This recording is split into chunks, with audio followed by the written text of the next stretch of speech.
자, 그러면 이제 주제를 어제 대정부 질문을 한번 가보겠습니다. 어제 대정부 질문 주제가 외교 통일 안보 분야였는데 당초 원래 2시로 예정됐던 시간이 저녁 7시로 늦춰졌는데 그 이유가 그러니까 장관들 2명에 대한 어떤 불출석 때문에 시간을 좀 뒤로 연장했다는데 그 해프닝이 사실은 민주당이 약간 촉발했다는 지적이 있습니다. 결국 원내대표가 그 두 장관의 불출석에 대해서 양해를 사전에 해놓고 그걸 몰랐다는 바람에 벌어진 해프닝이라는데 박 의원은 어떻게 보세요? 뭐 좀 이 기초적인 부분인데 이게 좀 안 됐다 그래서 약간 좀 저도 의아했습니다. 왜냐하면 네. 제가 원내 수석을 했기 때문에 네네. 원내 수석이 사실 이런 거 다 조율하거든요. 원내대표 도장이 딱 찍혀 있더라고요. 그러니까 요런 체크 다 하고 협상하고 해서 틀을 딱 짜는 게 이제 원내 수석의 일인데 왜 이 기초적인 게 미스가 나는지 저도 잘 이해는 안 되더라고요.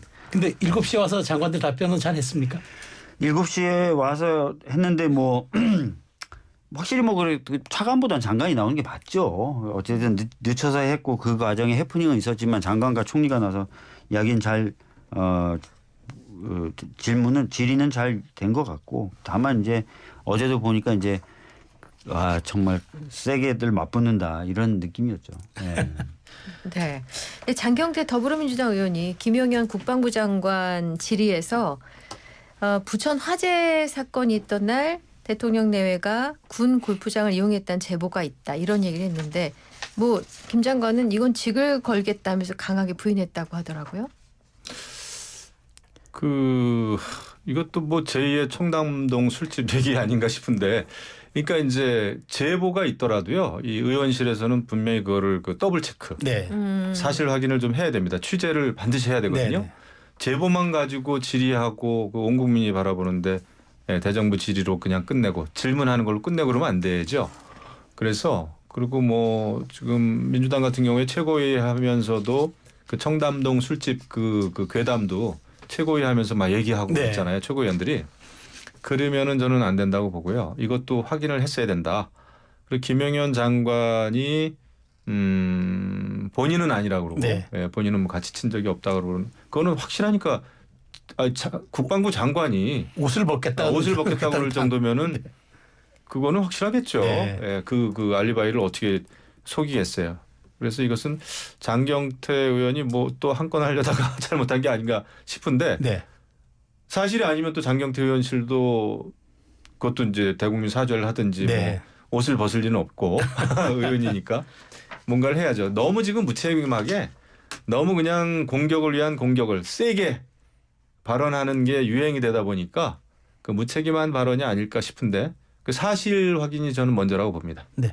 근데 사실 확인되지 않은 또 얘기기도 하고요. 근데 장 의원이 어제 질의를 한 거 보니까 이제 굉장히 좀 말하자면은 이제 그 지금 시중에 좀 회자되는 얘기들을 많이 한 것 같은데 특히나 이제 장 의원이 윤석열 대통령의 국정 브리핑 발언 중에 이제 독도라는 단어가 한 번도 나온 적이 없다고 하니까 답변해서 한 총리가 우리 대통령이 독도는 우리 영토가 언제 아니라고 얘기한 적이 있냐면서 오히려 장 의원이 문제를 만들고 있다고 강하게 맞받았는데 사실 대정부 질에서 이렇게 좀 소모적 공방이 있는 건 좀 문제가 아니냐 하는 지적이 좀 있습니다. 박 의원님.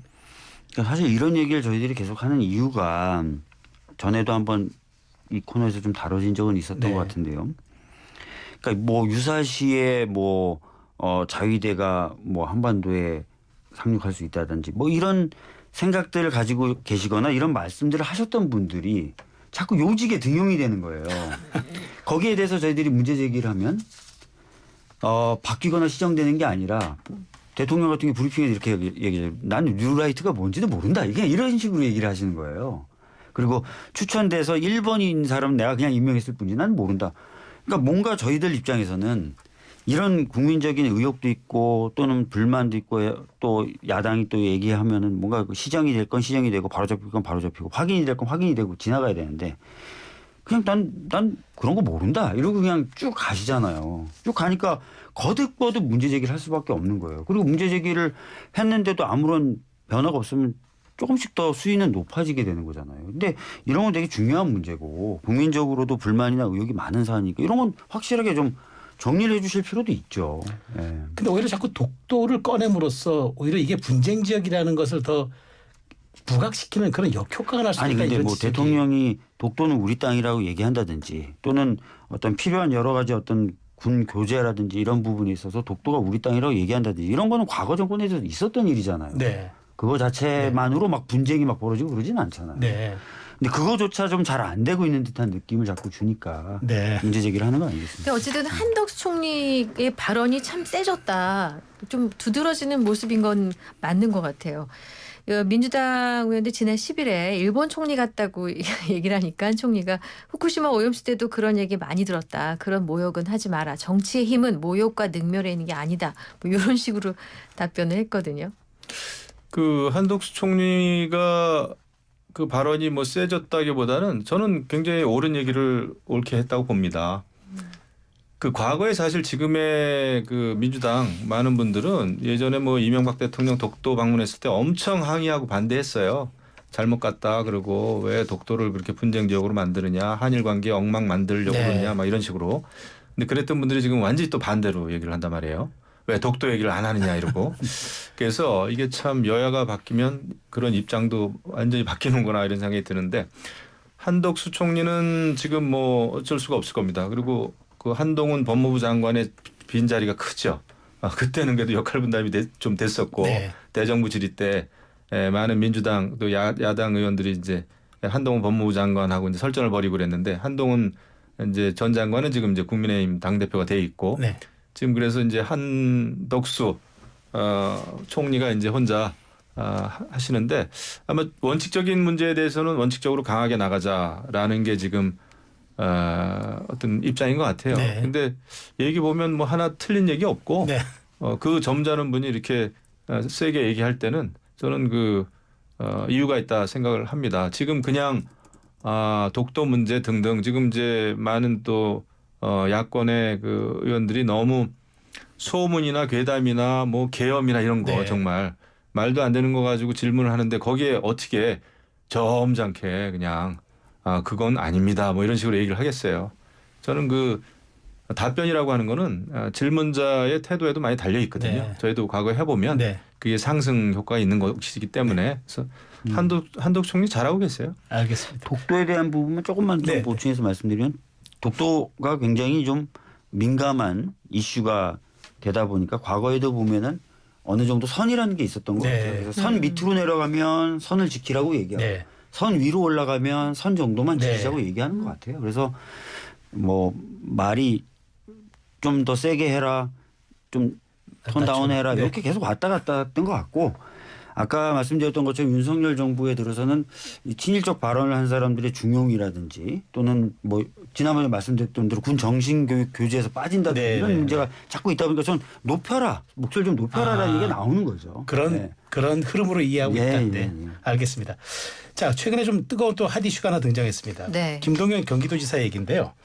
그 25만 원 지원법을 반박하고 나섰는데, 근데 문제는 김동연 경기도지사가 기재부 관료, 경제부총리 누가 봐도 인정하는 경제 전문가인데 더더군다나 이건 이재명 대표의 기본 시리즈 같은 그런 정책이란 말이죠. 근데 이걸 25만 원 지원법 가지고 13조 원이 하늘에서 떨어지나 이렇게 아주 좀 강한 톤으로 비판했습니다. 박 의원님.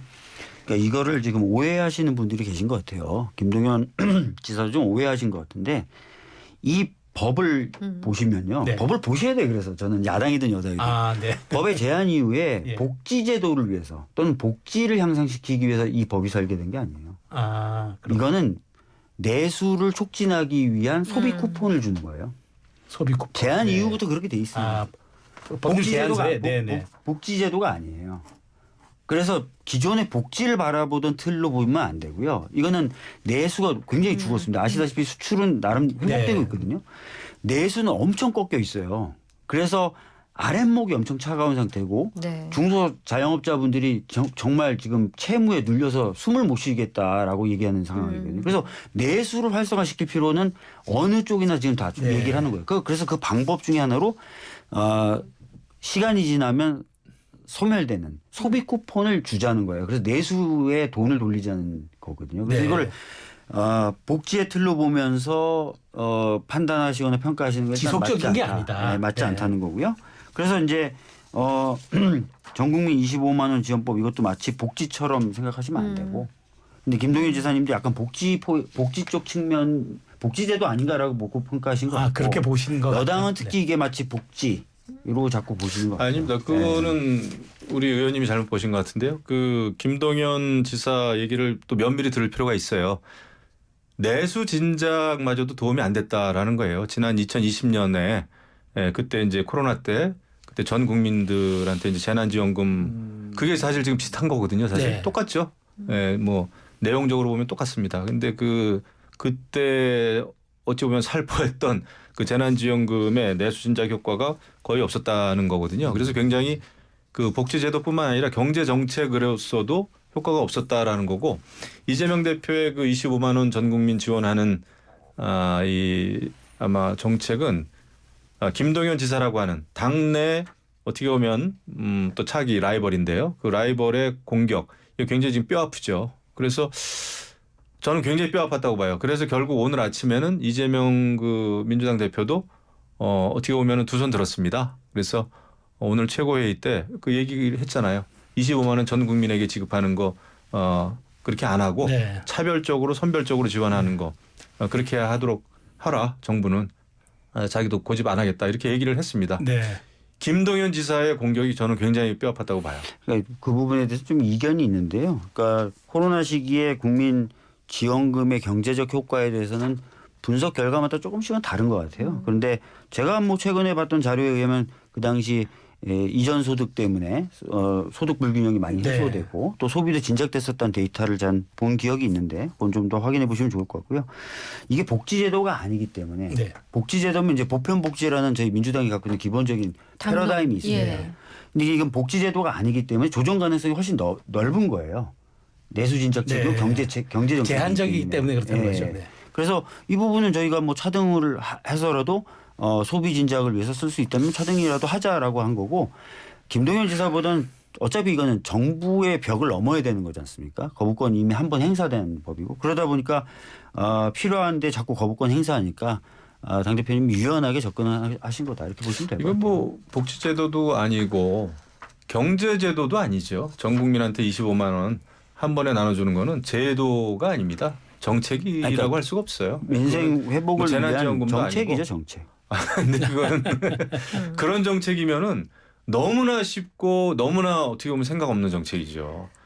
지금 이제 뭔가 내수가 진작이 안 된다 해가지고 그래요. 올해는 이번 달에 한번 100만 원 한번 풀어보자. 25만 원 풀어보자. 이거는 저는 정책이라고 할 수 없을 과거에 거예요. 코로나 시기에 미국, 그때는 일본, 이제 재난지원금이라는 유럽 엄청나게 헬리콥터 있었죠. 머니라는 말을 들을 정도로 돈을 그때 뿌렸죠. 뭐 사실 그렇습니다. 네. 왜냐하면 단기간에 내수를 진작시켜서 약간 숨통을 트이려면은 경제 구조적 변화를 가져올 시간적 여유는 없기 때문에 보통 정부들이 재정을 풉니다. 맞은 줘야 그건 된다. 맞아요. 예, 예. 지금 상황이 너무 복잡하고 경제 상황이 지금 어렵고 하니까 그 금리 내리는 문제 가지고도 지금 굉장히 어렵지 않습니까? 그 정도로 통화 정책이든 재정 정책이든 굉장히 신중해야 되는데 그냥 13조를 푼다? 그거는 저는 네. 굉장히 위험하다고 물가 봐요. 부분에 있어서는 저도 몇 차례 말씀드렸지만 수요가 폭발해서 물가가 오르는 경우도 있지만요. 네. 공급이 원활하지 않아서 물가가 오르는 경우들도 있어요. 그래서 재정을 꼭 푼다고 해서 반드시 물가가 상승한다 이렇게 볼 수 없고요. 확률적으로는 그다음에 높죠. 재정을 푸는 규모라든지 상황에 따라서 또 완전히 다른 겁니다. 그걸 다 어쨌든 봐주셔야 이번에 돼요. 김 지사를 친명계 쪽에서는 좀 당론에 반대하는 거냐 이렇게 좀 세게 비판하는 분위기가 있었잖아요. 근데 아까 말씀드렸던 대로 이게 이제 복지라고 본다면 보편 근데 복지인데 처음에는 복지로 인식을 그러니까 했죠 국민들이. 비판하시는 네. 분들도 약간 복지 패러다임으로 보신 상황에서 비판이 좀 나간 것 같아요. 제가 봤을 때. 알겠습니다. 자, 그러면 최근 이제 언론 보도에 이렇게 나왔습니다. 최근 이재명 대표가 다가올 이제 지방선거뿐만 아니라 대선 이후 내각을 구성할 수 있는 인사를 폭넓게 좀 섭외해달라고 주문한 것으로 전해졌는데 이른바 섀도우 캐비넷 아니냐라는 보도가 있어서 저도 흥미롭게 읽었던 바가 있습니다. 네. 그러니까 국민의힘도 인재위원회가 있어요. 네. 인재를 영입하는. 네, 위원회가 인재 있어요. 영입위원회죠. 예. 네. 저희 당도 인재위원회가 있습니다. 네. 그러니까 인재를 영입하고 교육하는 활동은 늘상 하는 일이에요. 물론 그리고 더 중요한 건 또 지방선거도 있으니까요. 그러니까 항상 하는 일이니까요. 예. 그렇게 봐주시면 그런 거는 박수 쳐줄 일 아닙니까? 근데 최근에 이제 이게 보도가 포인트는 말 때문에 이재명 그래요. 대표의 말하자면 광폭 행보가 이제는 섀도우 캐비넷까지 짠 것 아니냐라는 게 이 보도의 아니 중심이었어요. 저는 사실 그 진영을 떠나서 네. 필요하다고 모든 정당은 이제 집권이 목표고 네. 일 잘할 사람은 평소에 널리 예? 어떤 인재를 계보나 네. 이런 거에 그 관계없이 네. 그 좋은 인재풀 만드는 거는 장려할 일입니다. 이거를 뭐 섀도우 캐비넷이다 이렇게 이름 붙여가지고 비판할 일은 아니고요. 그거는 우리 국민의힘도 마찬가지고 네. 민주당이 됐건 뭐 이준석 그 신당이 됐건 개혁신당이 됐건 그런 일은 저는 하는 게 맞다고 봐요. 예, 그게 뭐 잘못됐나? 근데 박 의원님 김민석 최고위원하고 이한주 민주연구원장 합류했다던데요. 박 의원님은요? 제가요? 네. 제가 왜요? 그래서 화제가 됐다는 말씀입니다. 네. 아니 뭐 인재를 좀 종합적으로 저희 그 얘기는 들었어요. 네. 그 정성호 의원님이 그 위원장이셔서 네. 며칠 전에 둘이 밥 먹으면서 그 관련된 얘기도 다 나오는데 좀 그 영입도 하고 영입된 인사를 교육도 하고 네. 네. 그런 차원이기 때문에 이제 민주연구원장이 이런 사람들이 좀 필요해서 정성호 위원장님이 자기가 좀 요청을 해서 그렇게 했다는 말씀. 다만 이제 걱정되는 거는 민주당 이재명 대표가 워낙 지금 이제 지난 총선 때도 비명계 다 날리고 이러고 나서 이제 자기 사람만 뽑는다 뭐 이런 비판으로 자유를 내면 좀 널리 뽑아야 되겠죠. 알겠습니다. 알겠습니다. 자, 지금까지 박주민 더불어민주당 의원, 김영우 전 국민의힘 의원과 함께했습니다. 두 분 고맙습니다. 잘 들었습니다. 네. 고맙습니다.